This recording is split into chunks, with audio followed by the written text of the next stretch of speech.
ओम रामकृष्णमहं वन्दे पूर्णं ब्रह्म सनातनं सच्चिदानन्दरूपं यो अवतीर्ण युगे युगे मातरं शारदां वन्दे जगन्मात्रे स्वरूपिणीं पादपद्मे तयोः श्रित्वा प्रणमामि मुहुर्मुहुः।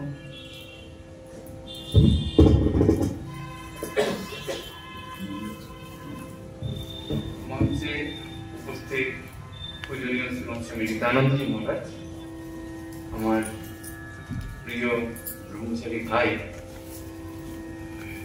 प्रिय श्रीरामकृष्ण भक्त अनुरागी बृंद, আপনাদের সকলকে শুভেচ্ছা ভালোবাসা জানাচ্ছি। আজকে আমাদের এখানে আলোচনার বিষয় বঙ্গে মাতৃ আরাধনার ঐতিহ্য। বিষয়টাতে একটু তথ্য থাকবে, বেশ কিছু জায়গাতে যেহেতু ঐতিহ্যের কথা বলতে হবে, কিছু সময় ইত্যাদি বলতে হবে, আপনারা একটু ধৈর্য ধরে শুনবেন, কারণ এটা কিন্তু আপনাদের মনের অনুযায়ী রকম আলোচনাগুলো থাকবে শ্রী ঠাকুর, মা, স্বামীজি, বা এর থেকে একটু অন্য ধরনের, একটু ইতিহাস ভিত্তিক এবং তথ্য নিয়ে আলোচনা। একটু মনে হয় আপনাদের অনেক সময় মনে হবে বড় বেশি বলছে, একটু ক্ষমা করে নেবেন। বিষয় বঙ্গে মাতৃ আরাধনার ঐতিহ্য। এই বঙ্গে, এই ভারতবর্ষের এই সনাতন ধর্মের ভূমির পূর্ব অংশে যেভাবে তা ধীরে ধীরে ফল ফুলে সমন্বিত হয়ে উঠেছে, সেই সম্পর্কে আলোচনা সীমাবদ্ধ থাকবে। এই জাতির, এই অঞ্চলের মানুষের এই ভূখণ্ডে যেভাবে মাতৃ আরাধনা পরিপুষ্টি লাভ করেছে। আরাধনা কথাটা আরাধিত, রাধিত, রাধা, ধারা, নিরন্তর সাধনা করা, এবং বলা হয়েছে পতঞ্জলি যোগসূত্রে দীর্ঘকাল নৈরন্তর্য সৎকার আশীর্বিত দৃঢ় ভূমি, একে বলা হয় আরাধনা। আরাধনার একটা নিত্য ধারা, নিত্য একটা সহজ স্বাভাবিক স্বচ্ছন্দ গতিতে বইতে থাকে, সেটা জোর করে করতে হয় না, তার জন্য অভ্যাস করতে হয়। অভ্যাসের মাধ্যমে এটা চলে আসে। ওই জাতির জীবনে যেটা আসে, ব্যক্তিগত মানুষের জীবনে অধিকাংশ মানুষ তারই সাথে সাথে কিন্তু পড়ার ফলে জাতি বা মানুষের মধ্যে এটা সামগ্রিকভাবে সঞ্চালিত হয়। সুতরাং এই যে মাতৃ অনুধ্যান বা মাতৃ সাধনা, এটা দীর্ঘকাল ধরে নিরন্তর সৎকার আশীর্বিত, মানে এটা ভূতের ব্যাঘাত কাটার মতো করতে হয়, করি, না করলে লোকে কি বলবে সেই জন্য করি, তা নয়। আনন্দের সাথে করা, ভালো লাগে বলে করা, হৃদয়ের সমস্তটুকু বলা হয় যে আমার প্রিয় বস্তুর জন্য যেভাবে হৃদয়কে আমি করে থাকি। এই মাতৃ সাধনা বা মাতৃ আরাধনা অনেকটা ধীরে ধীরে করতে করতে আমার সেই জায়গায় পৌঁছে গেছে। এই বঙ্গের মানুষের এই সাধনা সম্পর্কে আলোচনার কথা। ঐতিহ্য, ঐতিহ্য কথাটা সাধারণভাবে আসে ইতিহাস ও পরম্পরা নিয়ে। একটা যে কোনো ঐতিহ্যেরই একটা ইতিহাস থাকে, ধীরে ধীরে গড়ে ওঠে, এবং থাকে একটা কালানুক্রমিতা এবং পারম্পর্য। একটার থেকে একটা অল্প একটু বিবর্তন হয়, অল্প পরিবর্তন হয়, পুষ্টি লাভ করে, কিন্তু কালের গতিতে পুরনোর সাথে সম্পর্ক ছিন্ন হয় না। এটি ঐতিহ্য বলা হয়। একটা প্রবহমান ধারা, একটা বিবর্তনের ইতিকথা। সুতরাং এখানে মোটামুটি ভাবে এই তিনটে বিষয়ের মধ্যেই আলোচনা থাকবে: বঙ্গে মাতৃ আরাধনা এবং তার ইতিহাস ও পরম্পরা। বঙ্গে মাতৃ আরাধনার জন্য সমগ্র ভারতবর্ষের এই সনাতন ধর্মের মাতৃ আরাধনা কিভাবে শুরু হয়েছিল সেখান থেকে একটু শুরু করতে হবে। কারণ বঙ্গ তো অন্য যে ভূখণ্ড থেকে বিচ্ছিন্ন নয়। প্রাগ ঐতিহাসিক যুগে পাঞ্জাবের হরপ্পা এবং সিন্ধু প্রদেশের মহেঞ্জোদারো এই জায়গাতে দেবী মূর্তির শিলাখণ্ড পাওয়া গেছে, তাতে হাড় ছিল। সেখানেও নারী দেবতার পূজা হতো বলে যারা ইতিহাসবিদ তারা এরকম বিভিন্ন সময় তাদের মতামত ব্যক্ত করেছেন। এরপর সে অসংখ্য মৃন্ময়ী মূর্তি ও দেবী মূর্তিগুলো তারা কার্বন ডেটিং ইত্যাদি করে দেখেছেন। সেগুলো প্রায় 5000 থেকে 5800 বা 6000 বছরের পুরনো, মানে ভগবান বুদ্ধের আবির্ভাবেরও প্রায় 2500 বছর আগে। এরপর বৈদিক যুগ। বৈদিক যুগ ভগবান বুদ্ধের আসারও এখন মোটামুটি ভাবে ভারতবর্ষ এই সময় নিয়ে অনেক ধরনের আলোচনা চলছে। মোটামুটি ভাবে বিভিন্ন ঐতিহাসিকরা যেরকম যেরকম হচ্ছে তার একটা গড় করলে দেখা যায় যে ঋগ্বেদের যুগ প্রায় ভগবান বুদ্ধের আবির্ভাবেরও 2 থেকে 2500 বছর আগে। সুতরাং ওই 4500 থেকে 4000 বছর ওই সময় থেকে যে বৈদিক যুগের কথা বলা হয়, বৈদিক যুগের সাহিত্য, বৈদিক যুগের যে শ্রুতি সেই সময় থেকে পরম্পরা ক্রমে এসছে, তাতে দেখা যায় ঋগ্বেদের দেবী সূক্ত এবং রাত্রি সূক্ত এটা দেবী আরাধনারই অংশ। এই অষ্টমন্ত্রাত্মক দেবী সূক্তের ঋষি ছিলেন মহর্ষি অম্ভীর কন্যা বাঘ।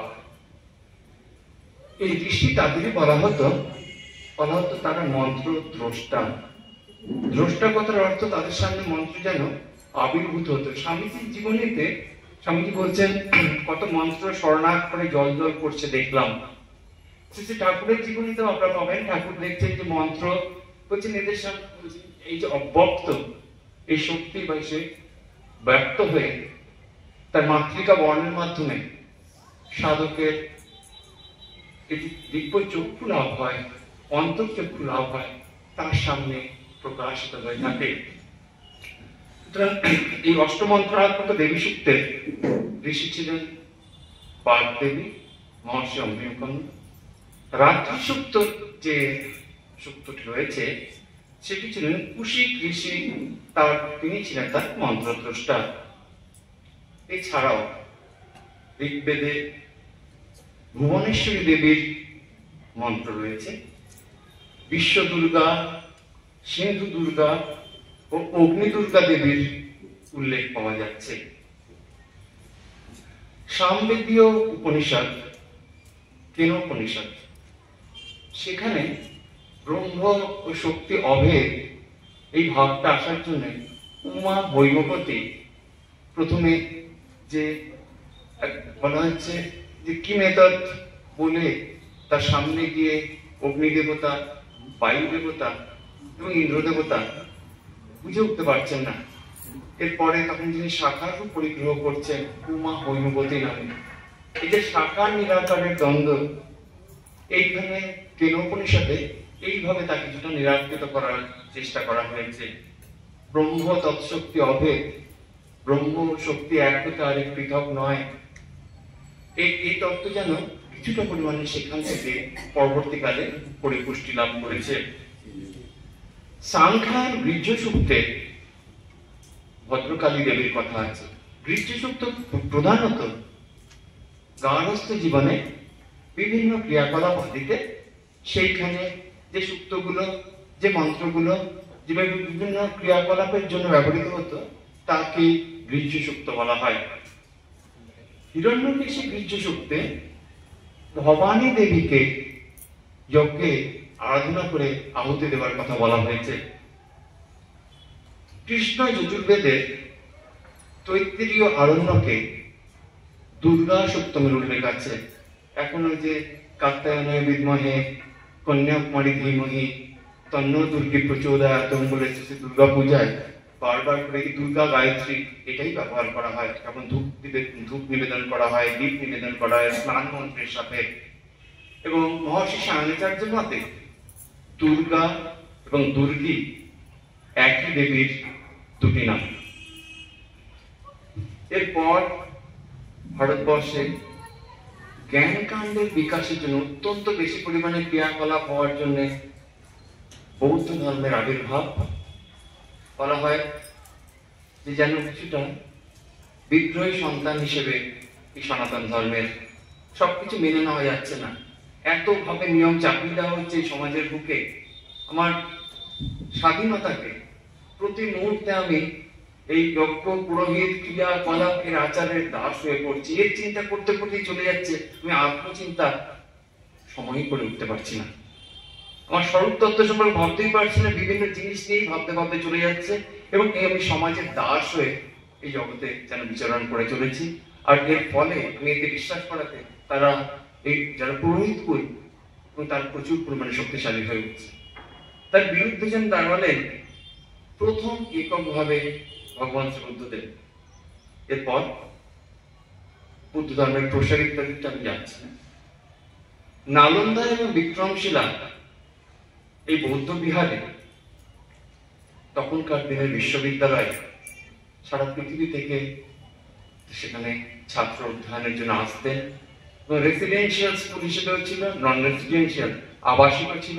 প্রায় আবাসিক নালন্দা বিশ্ববিদ্যালয়ে একটা সময় প্রায় 8,000 ছাত্র অধ্যাপক থাকতেন বলে ইতিহাসবিদরা কল্পনা করছেন, যেরকম ভাবে সেখানে এখন ধ্বংসস্তূপ পাচ্ছেন তা দেখে। সেখানে কল্পতন্ত্র ও সমাজতন্ত্র, তন্ত্র কথাটা এসছে কারণ প্রধানত এগুলো দেবীর শক্তি নিয়ে আলোচনা বা সেই সব শাস্ত্র আলোচনার জায়গা হিসেবে ব্যবহৃত হতো। খ্রিস্টীয় প্রথম ও তৃতীয় শতাব্দীর এইসব রচনা। এরপর বিক্রমশিলা মহাবিহার ছিল বিহারের ভাগলপুরে। অষ্টম শতাব্দীতে এই বাংলার মহারাজা ধর্মপাল কর্তৃক প্রতিষ্ঠিত।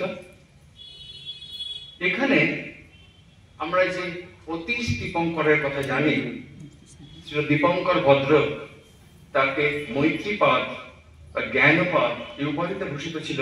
তিনি এই বৌদ্ধ তন্ত্রের বিশেষজ্ঞ রূপে অত্যন্ত খ্যাত ছিলেন।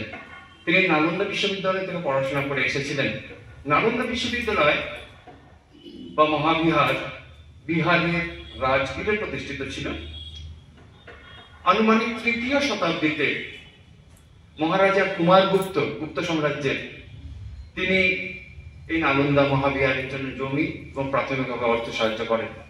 এই নালন্দা মহাবিহার তৃতীয় শতক থেকে এই যাত্রা শুরু করে সপ্তম শতাব্দীর সময় সেখানে যেন শিক্ষার মান কিছুটা কমে এসছে, এই মনে করে বাংলার মহারাজা ধর্মপালের কাছে অনেক বৌদ্ধ আবেদন করেন। মনে রাখতে হবে, বিহার এবং বাংলার তখন কিন্তু প্রচুর ছাত্র অধ্যাপক এই বৌদ্ধ বিহারের তারা যাতায়াত করতেন। সেই জন্য বাংলার এই তন্ত্রে এই দেবীর, এর জন্য আমি এই দুটোর কথা আলোচনা করছি। এখানে শুধু তন্ত্র নিয়ে যেসব আলোচনা হতে হবে সেটুকুই বলছি। এই তৃতীয় শতাব্দী থেকে প্রায় দ্বাদশ শতাব্দী পর্যন্ত এই নালন্দা বিশ্ববিদ্যালয়ে, দ্বাদশ শতাব্দীর 1193 খ্রিস্টাব্দে বক্তিয়ার খিলজি অত্যন্ত তাদের আক্রমণে এবং শ্রমণে তাদের প্রতি অত্যাচার এবং কিছু পুঁথিপত্র মূল্যবান উড়িয়ে দেওয়ার ফলে আস্তে আস্তে এই দুটি মহাবিহারই ধ্বংস হয়ে যায়। প্রসিদ্ধ হিন্দু তন্ত্রের যে তান্ত্রিক দেবী তারা, কালী, ষোড়শী, ভুবনেশ্বরী, ভৈরবী ইত্যাদির বিবরণ এই নালন্দা বিশ্ববিদ্যালয়ে যে পাঠ হতো সেখানে এবং বিক্রমশিলা মহাবিহারে যে পাঠ হতো সেখানেও উল্লেখ পাওয়া যায়। সেখানে বৌদ্ধ তন্ত্রেও এইসব দেবীরা তাদের সেখানকার মন্ত্র হিসেবে নিয়ে তারা কিন্তু বিরাজ করছেন এবং সাধককুলের কাছে তারা শক্তি অর্জনের উপায় রূপে আদৃত হচ্ছেন। দেবীর অষ্টরূপের বিবরণ ও পাওয়া যায় মন্ত্রাবলী এই বৌদ্ধ তন্ত্রে। এই অষ্টরূপ কি কি আছে? উগ্রা, মহগ্রা, বজ্রা, কালী, সরস্বতী, কামেশ্বরী ও ভদ্রকালী। পরবর্তীকালে হিন্দু তন্ত্রে এনাদেরও মন্ত্র ইত্যাদি এসে গিয়েছে, বৌদ্ধ তন্ত্রের থেকে একটু পৃথক ভাবে। হিন্দু তন্ত্রে প্রধানত বামাচার ও দক্ষিণাচার বা দক্ষিণাচার বাংলায় বলছি বলে এই দু রকম ভাবে আচারের কথা পাওয়া যায়। বামাচার প্রধানত ভাবে এসেছিল বিদ্রোহ হিসেবে, বিরুদ্ধবাদী, বিপরীতপন্থী, বেদ বিরোধী, বৌদ্ধ প্রভাবান্বিত, যার ফলে অনেক সময় কিছু কদর্য রীতি, কদর্য সাধন পদ্ধতি ইত্যাদিও সেখানে তারা নিয়ে এসছেন প্রতিবাদ হিসেবে। যেমন প্রতিবাদ করে অনেক সময় অনেক কিছু ভেঙে চুলে দেওয়া হয়, অনেক সময় অনেক কিছু করতে চাই যেটা দেখলে অন্যেরা শিউরে উঠবে একটু। এই বামাচারের সে কারণে স্বামীজি এবং শ্রী ঠাকুরও বলছেন যেটা সদর পথ নয়। এই জন্য বামাচার থেকে বারবার সাধককুলকে তারা নিবৃত্ত করার জন্য এবং তারা উপদেশ করে যাচ্ছেন। কারণ উত্তম সাধক না হলে, প্রয়োজনীয় সংযম না থাকলে এই পথের পতনের সম্ভাবনা প্রচুর। শ্রী শ্রী ঠাকুর কিন্তু এই পথেরও সবকটা সাধন পথ দিয়ে সাধন সম্পন্ন করেছেন করে এই পথের বিপদ সম্পর্কে অবহিত হয়েছেন এবং বিভিন্ন সাধককুলকে তারা আন্তরিক হওয়া সত্ত্বেও কিভাবে সাধন পথ থেকে ভ্রষ্ট হয়েছেন তাও দেখেছেন, যার জন্য পরবর্তীকালের জন্য তিনি বারবার এই বামাচারের কথা ক্ষেত্রে সেখানে তার তিনি যেন অ্যাপ্রুভ করছেন না, তার ওই পথ ভালো লাগছে না এই বলে উল্লেখ করেছেন। যদিও সেটাও একটা পথ, পেছনের দিকের পথ বা যে পথে নোংরা পথ দিয়ে বাড়িতে ঢুকতে হয় সেই রকম একটা পথ বলে উল্লেখ করে। বাড়িতে ঢোকা যায়, বাড়ির মালিকের সাথেও দেখা হয়, কিন্তু গায়ে বড্ড বেশি নোংরা ইত্যাদি লেগে থাকে। যদি না সে সচেতন থাকে, যদি না সে কথায় অসঙ্গ হয়, অসঙ্গ মানে নৈনম চিন্তন্তি সপ্রাণী নৈনম দহতি পাবত না চৈনম তপ না সরস্বতী মারি, এইরকম অসঙ্গ অবস্থায় যদি কেউ উচ্চারণ করতে পারে, সেই রকম অবস্থায় থাকলেও তাকে সেগুলো কালুকালিপ্ত করতে পারে না। কিন্তু যেহেতু এখানে ইতিহাস ভিত্তিক আলোচনা, এই পঞ্চমকারের সাধনা এই বামাচারের সাধনা, এই বামাচার পথে বা বামাকারীর সাধনার পথে এগুলো আছে। বলা হচ্ছে যে মদ্য, মাংস, মৎস্য, মুদ্রা এবং ঐক্য প্রধানত উদ্দেশ্য ছিল ভক্তি বা ভোগ, মোক্ষ বা মুক্তির সামঞ্জস্য। এইগুলো শুধু একটা দিকে যাওয়ার সময় অনেক সাধক তাতে উৎসাহ পাচ্ছে না বা সেটা করে উঠতে পারছে না। একটা সামঞ্জস্য করে ওই শ্রী ঠাকুর কথামৃততে যেমন বলছেন মাগুর মাছের ঝোল ইত্যাদি বলে সাধককে অধ্যাত্ম মতের দিকে কিছুটা নিয়ে আসা। ভোগ ও যোগের মিলন, ভোগ অর্থাৎ বস্তু, যোগ অর্থাৎ ভাব, বস্তু ও ভাবের সমন্বয়, সমদৃষ্টির অনুশীলন। ভগবদ্গীতাতে পণ্ডিতের সংজ্ঞায় শ্রী ভগবান অর্জুনকে বলছেন বিদ্যা বিনয় সম্পন্নে ব্রাহ্মণে গভীহস্তিনী সুনিচৈব সপাকে চ পণ্ডিতা সমদর্শিনা। সপাক মানে যিনি কুকুর মাংস ভক্ষণ করেন, কুকুর মাংস আহার করেন, আর বিদ্যা বিনয় সম্পন্ন ব্রাহ্মণ, এই দুয়ের মধ্যে তিনি সমদৃষ্টি আনতে পারেন। এই পণ্ডিতের এই সংজ্ঞা কেন দিয়েছেন শ্রী ভগবান?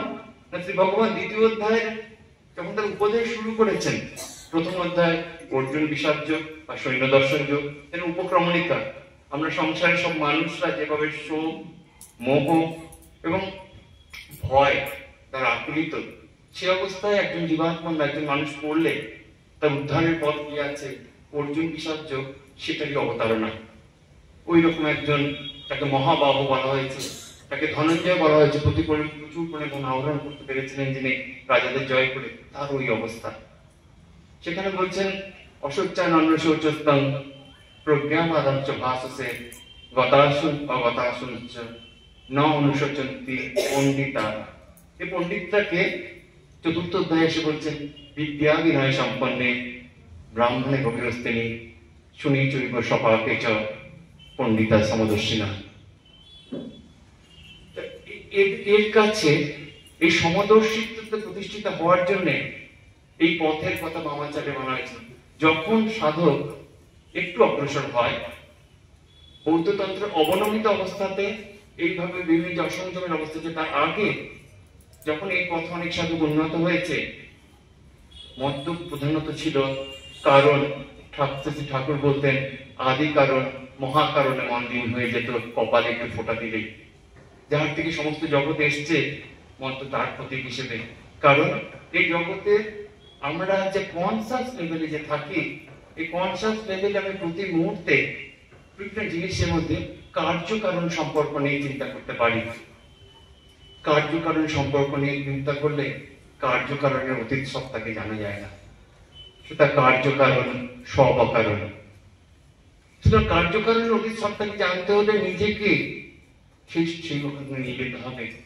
দেবপুত্র দেবং জগৎ, এই জন্য এই বামাচারে মদ্য ইত্যাদি এসবের কথা প্রচলন হয়েছিল। দ্বিতীয়ত, মাংস অনেক কাল সকলকেই গ্রাস করে।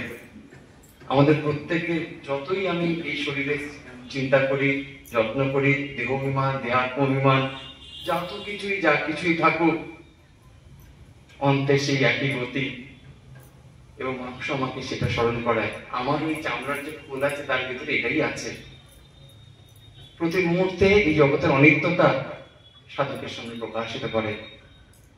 মৎস্য প্রথম অবতার বলা হয় শ্রী ভগবান এই প্রথম এই জগতের উদ্ধারের জন্য ব্যক্ত হলেন, নিজের শরীর রূপ ধারণ করলেন মৎস্য অবতার রূপে।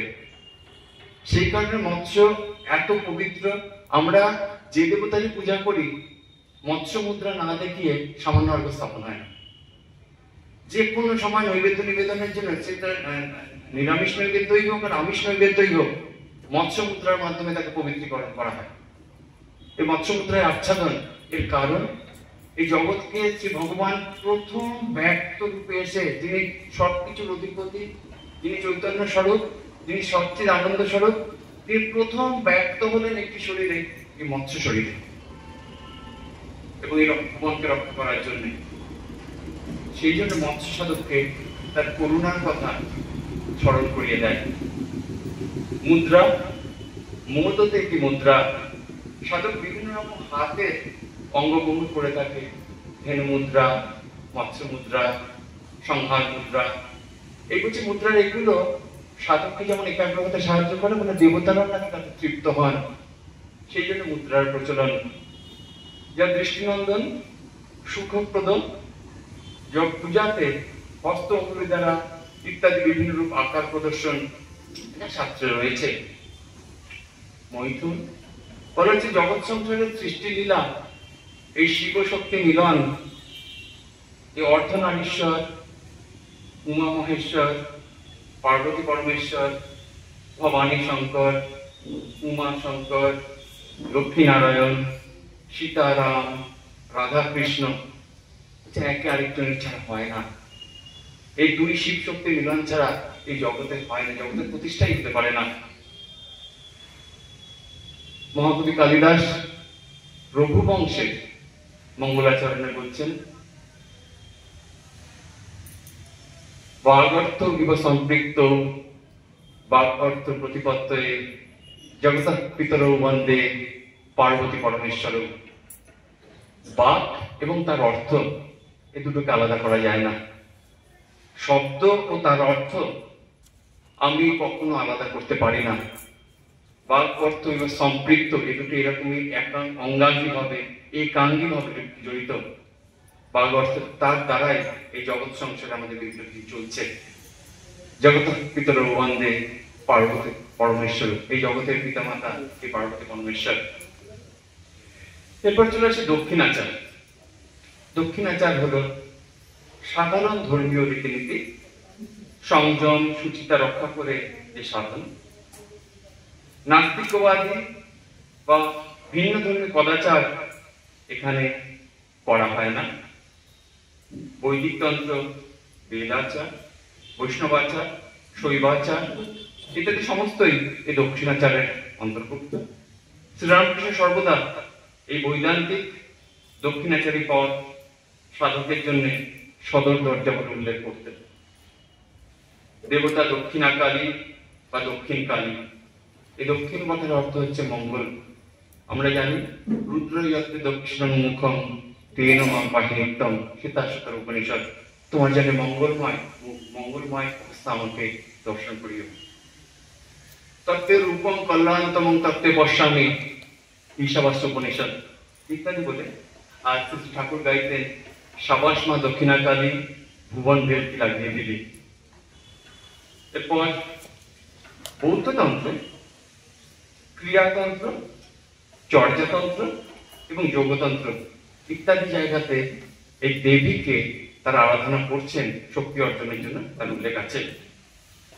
বজ্রযান প্রধানত শুরু খ্রিস্টীয় দ্বিতীয় ও তৃতীয় শতকে, সাধারণের মধ্যে বহুল পরিমাণের প্রচার সপ্তম অষ্টম শতাব্দীতে সান্ধ্য ভাষায়, সান্ধ্য ভাষা বলে পালি থেকে এরপর সেটা চলে আসছে লৌকিক ভাষাতে, সেই জন্যকে সান্ধ্য ভাষা বলে উল্লেখ করা হয়েছে। হিন্দু তন্ত্রে দুরকম তন্ত্রের উল্লেখ পাওয়া যায়, আগমতন্ত্র ও যামনতন্ত্র। এই আগমতন্ত্র প্রধানত শিব ও পার্বতীর মধ্যে কথোপকথন, এরকম 64খানি তন্ত্রের কথা জানা যায়। একে শৈব আগম বলা হয়।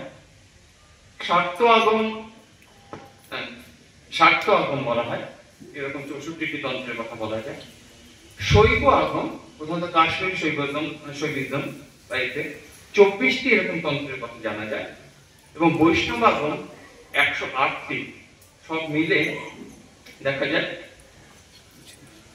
প্রায় 198টি এরকম আগমের বিবরণ আছে, 196টা। হিন্দু তন্ত্রে মহাভারতে দেবী উপাসনার কথা আছে। 24 থেকে 41তম অধ্যায় ভীষ্ম পর্বে শ্রীমদ্ ভগবদ গীতা, তার আগের অধ্যায় 23তম অধ্যায়ে ভগবান শ্রীকৃষ্ণ অর্জুনকে কুরুক্ষেত্র যুদ্ধে জয়লাভের জন্য শ্রী দুর্গা দেবীকে প্রণাম ও প্রার্থনা জানাতে বলছেন। এটাই অর্জুনকৃত দেবী স্তোত্রম, যেটা অনেক সময় আমাদের রামকৃষ্ণ সঙ্গে দুর্গা পূজাতে সন্ধি পূজার সময় মায়ের যখন প্রণাম মন্ত্রের পরে দেখুন পুজোটা অনেক সময় পাঠ করেন। নমস্তে সিদ্ধ সেনানি বলে শুরু। বিরাট পর্বের 6ষ্ঠ অধ্যায়ে অজ্ঞাতবাসের প্রাককালে দেবী দুর্গার তপ ও প্রার্থনা পাণ্ডবরা করছেন তাদের অভীষ্ট পূরণের জন্য, যাতে তাদের অজ্ঞাতবাসকালে কারোর কাছে তাদের তাদের পরিচয় প্রকাশিত না হয়। শ্রীমৎ কৃত্তিবাসকৃত বাংলা রামায়ণে দেখা যায় রাবণ ও রামচন্দ্র দুজনেই এই দেবী পূজা করছেন। এবং আমরা যে এই দক্ষিণাকালী পূজা করি তার প্রণাম মন্ত্রে আছে শ্রীমৎ সুরাসুরারাধ্য চরণাম্বুল অদ্বয়াম চরাচর জগদ্ধাত্রী কালিকান্ত নমঃ। সুর ও সুর আরাধ্য, কারণ শক্তি বিনা সকলের কারোর ক্ষেত্রেই সিদ্ধি লাভ সম্ভব নয়, কারণ সুর এবং অসুর সমভাবে তাকে আলোচনা করে থাকে। সুরাসুরারাধ্য চরণাম্বুল অদ্বয়াম চরাচর জগদ্ধাত্রী কালিকান্ত। এরকম করে মা সরস্বতীর প্রণাম মন্ত্রেও আছে। পূজিতা সিদ্ধ গন্ধর্বৈ অর্চিতা সুরদানবৈ সুয়তে মুনিভিঃ সর্বৈ ঋষিভিশ্চাপি বন্দিতা। এই সুরদানের কারণ এই বাক ছাড়া, শক্তি ছাড়া, মন্ত্র ছাড়া মন্ত্রশক্তি জাগ্রতি হয় না। আর তাদেরকে বিভিন্ন বল ইত্যাদি সমস্ত কিছু তাদের উপাসনার মাধ্যমে, মন্ত্রের মাধ্যমে, এর মাধ্যমে তাদের প্রচার। এবং ব্যবহারিক জগতে একজনের সাথে আরেকজনের কথা বলতে হলো এই বাক শক্তি ছাড়া সম্ভব নয়। সুতরাং সরস্বতী দেবীর উপাসনা এরকম পূজিতা সিদ্ধ গন্ধর্ব, সিদ্ধরা গন্ধর্বেরা, অর্চিতা সুর দানবৈ দেবতারা দানবেরা, সুয়তে মুনিভিঃ সর্বে মুনিরা এবং ঋষিভিশ্চাপি পূজিতা, এইগুলো উল্লেখ আছে। মার্কণ্ডেয় পুরাণের দেবী মাহাত্ম্যে শ্রী শ্রী দুর্গা সপ্তশতী বা শ্রী শ্রী চণ্ডী 81তম অধ্যায় থেকে 93তম অধ্যায়, 13টি অধ্যায়। এছাড়া আপনারা জানেন সেখানে বিভিন্ন কিলক আছে, বিভিন্ন স্তুতি আছে, সেগুলো এর সাথে। প্রধানত 2য় 3য় খ্রিস্টাব্দে এই মার্কণ্ডেয় মহাপুরাণের রচনাকাল। এছাড়া দেবী ভাগবত, বামন পুরাণ। এই দেবী ভাগবতের রচনাকাল মোটামুটি ভাবে 4র্থ থেকে 5ম শতাব্দী। বামন পুরাণ অনেকটা পরে। কালিকা পুরাণ 10ম শতাব্দীতে। মৎস্য পুরাণ, বৃহৎ নন্দিকেশ্বর পুরাণ। বৃহৎ নন্দিকেশ্বর পুরাণ অনুযায়ী এই শ্রীরামকৃষ্ণ মঠ মিশনে দুর্গা পূজা করা হয়। কালী বিলাস পুরাণ ইত্যাদিতে শ্রী দুর্গা পূজার বিস্তৃত বিবরণ আছে। নবদ্বীপে মুকুন্দ সঞ্জয় নামে সেই পুণ্যবন্ত তাকে বলা হতো, কারণ তিনি প্রচুর দান ধ্যান করতেন। তারই চণ্ডী মণ্ডপে শ্রী চৈতন্যদেব ন্যায় তৈরি করেছিলেন। তার দেবতার পূজা নবদ্বীপের অধিষ্ঠাত্রী দেবতা শ্যামা। আপনারা হয়তো জানেন কালী পুজোয় বাংলায় যে হয়, নবদ্বীপে কালী পুজোর জন্য অত্যন্ত বিখ্যাত। আপনারা গুগল আছে, সার্চে দেখে নেবেন, বারাসাত তো আছে এদিকে, যেমন জগদ্ধাত্রী পুজো চন্দননগর। বৈষ্ণবাচার্য শ্রীল নিত্যানন্দ গোস্বামী খড়দহে স্বগৃহে প্রতিমায় শ্রী শ্রী দুর্গা পূজা করতেন। মানে 500 বছর আগেও ওই পূজার প্রচলন। সম্রাট আকবরের রাজত্বকালে, অর্থাৎ প্রায় 1580 খ্রিস্টাব্দ নাগাদ, মনু সংহিতার বিখ্যাত টিকাকার কুল্লু ভট্ট তার পুত্র কংসনারায়ণ, তিনি রাজশাহী জেলার তাহিরপুর পরগনার জমিদার, সেই সময় প্রায় 9 লক্ষ টাকা ব্যয়ে দুর্গা পূজা করেন মূর্তিতে, প্রতিমা। তিনি অশ্বমেধ যজ্ঞ করার কথা বলেছিলেন। তাকে তার সভাপণ্ডিত রমেশ শাস্ত্রী এবং তার পিতা কুল্লু ভট্টের পিতা রাজা উদয়নারায়ণকেও তিনি যখন এটা করতে চেয়েছিলেন তাকেও বারণ করেছিলেন। এবং তিনি দুর্গা উৎসব করার পরামর্শ দেন, কারণ অশ্বমেধ যজ্ঞ যেরকম 4 দিনের যজ্ঞ, এই দুর্গা উৎসব এরকম 3 দিনের যজ্ঞ, এবং চতুর্থ দিন বা বিজয়োৎসব বা বিজয়া যেন সমস্ত শক্তির এই শক্তিময়ী দেবী তিনি তার স্বরূপে স্বধামে বা হৃদয়ে তিনি আবার অধিষ্ঠিত হয়েছেন। পণ্ডিত রমেশ শাস্ত্রী দুর্গা পূজা পদ্ধতি ও লিপিও লিপিবদ্ধ করেন। এটা খ্রিস্টীয় 1580-90 সালের ঘটনা। রাজা কংসনারায়ণ মার্ত পণ্ডিত রঘুনন্দনকে তাকে শ্রী রঘুনন্দনকে বলেন যে আরো বিস্তৃত বিবরণ যাতে তিনি এটা তার রাজ্যে প্রচলন করতে পারে সেভাবে করার জন্য। এবং মার্ত পণ্ডিত তখনকার দিনে রঘুনন্দন স্মৃতি বাংলা স্বামীজি এই বেলুড় মঠে দুর্গা পূজা করার আগে শিষ্য শরৎচন্দ্র চক্রবর্তীকে দিয়ে এই মার্ত রঘুনন্দনের বিধি আনিয়ে তিনি পড়ছিলেন। এই মার্ত রঘুনন্দনের এইটা রাজা কংসনারায়ণের সময় প্রথম তিনি সেখানে সহপণ্ডিত থাকার জন্য তিনি করে থাকেন। আমরা এর আগে বললাম পণ্ডিত রমেশ শাস্ত্রী এই ছিলেন এই কংসনারায়ণের বাবা ঠাকুরদা উদয়নারায়ণ তার সহপণ্ডিত। এরপরে এর সাথে সাথে শ্রী শ্রী চণ্ডী, দুর্গা, অম্বিকা, সরস্বতী, ষষ্ঠী, লক্ষ্মী, অন্নপূর্ণা, জগদ্ধাত্রী, কালিকা সমস্তই বাংলার এই পূজার ঐতিহ্যে ধীরে ধীরে যুক্ত হয়ে গিয়েছে। এরপর বাংলায় দেবী ঘরের মেয়েতে রূপান্তরিত হয়েছেন। বাংলায় এসেছে বিভিন্ন মঙ্গল কাব্য, বিভিন্ন অঞ্চলের সাধক যেভাবে যেভাবে মাকে দেখেছেন, তার হৃদয় পদ্মে যেভাবে যেভাবে তিনি আবির্ভূত হয়েছেন, যেভাবে যেভাবে তিনি আনন্দে ভেসে গেছেন, সেটা যেন ভবিষ্যতে যারা আসে তারা যদি সেই পথ অনুসরণ করতে চায়, সেই কথা শুনতে চায়, তা লিপিবদ্ধ করে গেছেন বেশ কিছু মঙ্গল কাব্যে। কয়েকটি পড়ছি। দ্বিজ কমলোলোচন তিনি করেন শ্রী চণ্ডিকা মঙ্গল, অন্ধকূপে ভবানী প্রসাদ রায় শ্রী দুর্গা মঙ্গল, গোবিন্দ দাসের শ্রী কালিকা মঙ্গল, শিবচরণ সেনের শ্রী গৌরী মঙ্গল, হরিশ্চন্দ্র বসুর শ্রী দেবী মঙ্গল, রামশঙ্কর দেবের শ্রী অভয়া মঙ্গল, বালদুর্লভের শ্রী দুর্গা বিজয় এবং জগৎরাম বন্দীয় ও তৎপুত্র রামপ্রসাদ কর্তৃক রচিত শ্রী দুর্গা পঞ্চরাত্রি। এগুলো সমস্তই বাংলার বিভিন্ন অঞ্চলে মঙ্গল কাব্য রূপে তার পুঁথি বিভিন্ন জায়গাতে কিন্তু লাইব্রেরিতে এখন যে ন্যাশনাল লাইব্রেরি বা অন্যান্য জায়গাতে সরকারি লাইব্রেরিতে সেটা রক্ষিত হচ্ছে।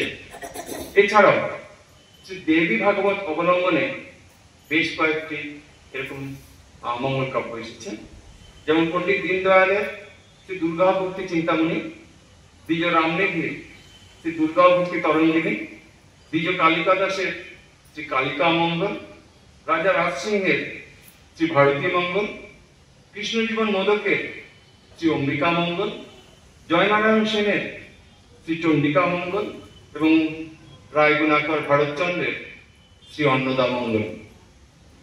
স্বাধীন রচনা কবি কঙ্কন শ্রী মুকুন্দরাম চক্রবর্তীর মঙ্গলচণ্ডী বা চণ্ডী মঙ্গল কাব্য।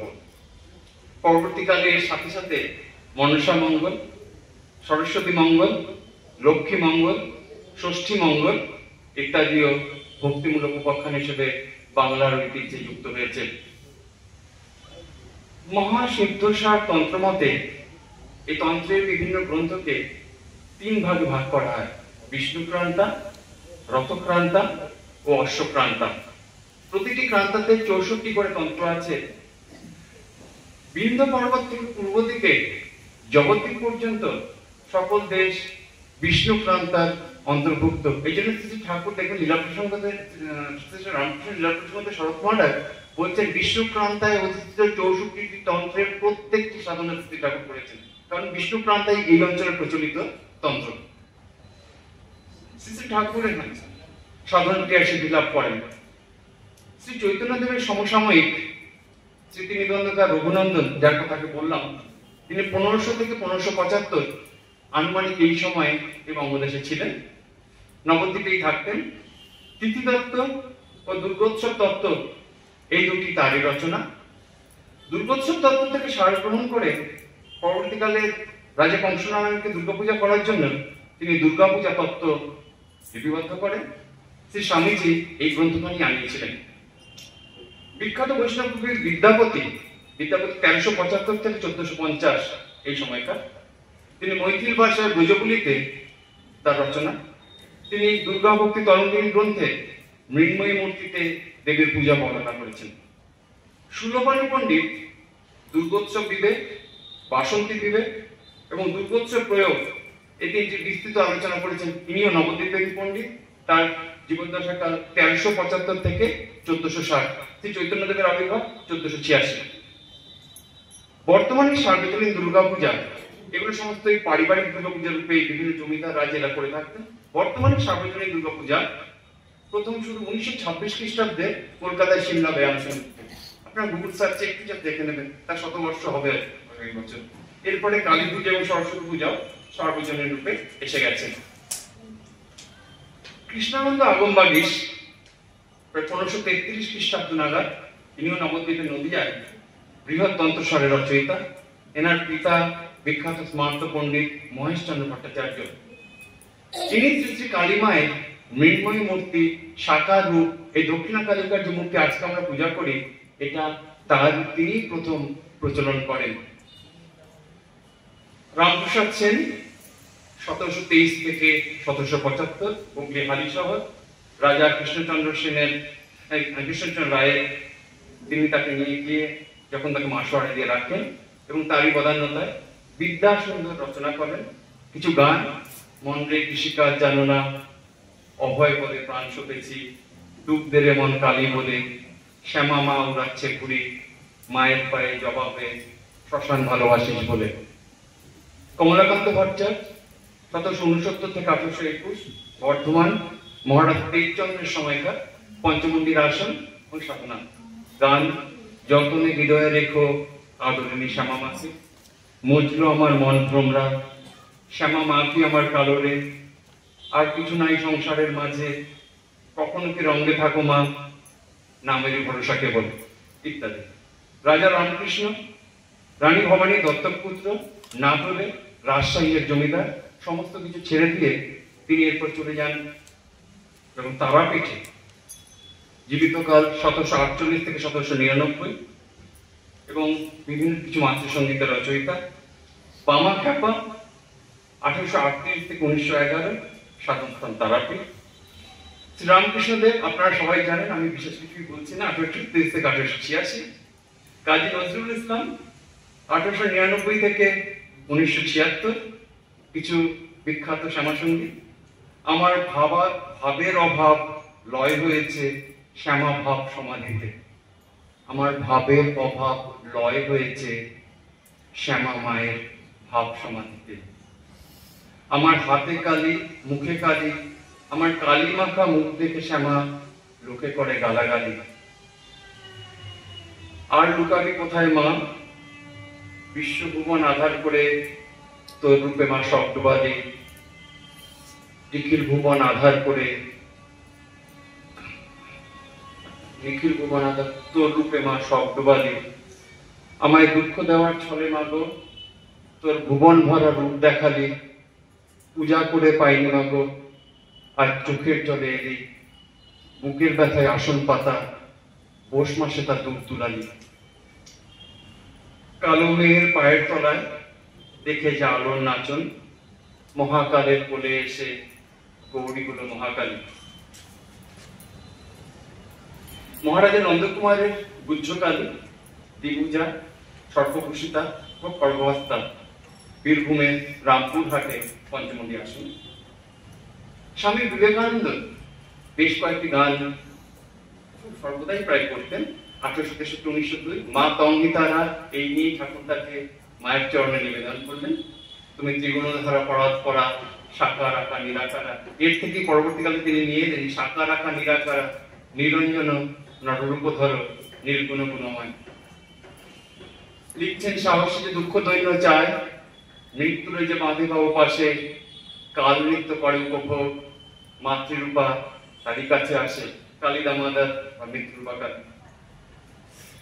পূজা হোক তার সংগ্রাম অপার, সদা পরাজয় তাহানা ডরাক তোমা, চূর্ণ হোক ক্ষুদ্র স্বার্থ সাধ মান, হৃদয় শ্মশান তাহাতে না শ্যামা। টাইম হয়ে গেছে, চিঠি আসছে নাচিক তাহাতে শ্যামা। সর্বদা যখন এরকম বিভিন্ন সমালোচনার মুখে পড়তেন, সবাই তাকে ভুল বুঝছে, ঠাকুর যাকে মাথায় তুলে নাচতেন তাকে এরকম বিভিন্ন জন সমালোচনা হচ্ছে, তার চরিত্র হনন চলছে, ক্যারেক্টার অ্যাসাসিনেশন বলছি আমরা সংবাদপত্রে। তিনি সন্ন্যাসী, তিনি এই যে প্রতিবাদ করবেন, যদি করতে হয় আমার যারা শুভানুধ্যায়ী তারা করুক, সন্ন্যাসী প্রতিবাদও করবে না। মানব মনে তুল্য মিত্র রেখে তুল্য নিন্দা স্তুতির মৌনী সন্তুষ্ট যেন কেন চিত। তিনি বলছেন ভূতলে আনিয়া মাগো, করলি আমায় লোহা পেটা, আমি তবু মা বলে ডাকি, সবার সবার বুকের পাতা। আর জীবনের শেষ দিনে গাইছেন মা কি আমার কালো রে, কালো রূপে দিগম্বরী, হৃদপদ্ম করে আলোরে। সাধু গতন প্রসাদ সেন গাইছেন আমার সাধনা মিছিল, আশা না পুরিল, সকলে পুরায় যায় মা, মাতার শীতল পদে তুলে নে আমায়। স্বামী ব্রহ্মানন্দ মহারাজ অত্যন্ত প্রিয় গান, শঙ্করী চরণে মন মগ্ন হয়ে রওরে, নিজে গিয়েছেন কাশিতে। রজনীকান্ত সেন গাইছেন ওগো মা আমার আনন্দময়ী, অথবা মা গো আমার সকলের ভ্রান্তি, মিথ্যা জগতে মিথ্যা মমতা, মা আমায় পাগল করবি কবে, মা মা বলে অবিরত ধরে দুনয়নে ধারা হবে। আর সময় দেবো না। ওম শান্তি শান্তি শান্তি, হরি ওম তৎসৎ। শ্রী রাম কৃষ্ণ